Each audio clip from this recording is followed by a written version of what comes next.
Hi friends, మేము మా friends కలిసి ఉగాది పండుగను ఇలా ఆనందంగా సెలబ్రేట్ చేసుకున్నాం. ఉగాది అంటే కొత్త ఆరంభాలు, కొత్త ఆశలు. అందుకే మేమంతా కలిసి ఉగాది పచ్చడి తయారు చేసి 6 రుచుల్లా జీవితంలో వచ్చే సంతోషాలు, సవాళ్లు గుర్తు చేసుకుంటూ ఈ కొత్త సంవత్సరాన్ని ఆనందంగా స్వాగతించాం. మీ అందరికీ కూడా ఉగాది శుభాకాంక్షలు. ఇది మా ఉగాది పచ్చడి, 7 రుచుల్లో నా జీవితం. కన్నీరు చిటికెడు, నవ్వు చెంచాతో కలిపితే వస్తుంది కొత్త సత్యం. ఒక గిన్నెలో నా సంవత్సరమంతా.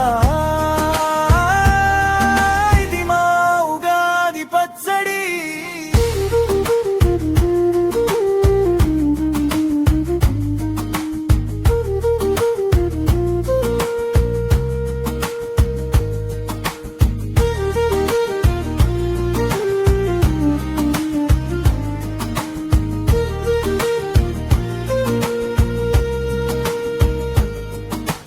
ఇంగువ వాసన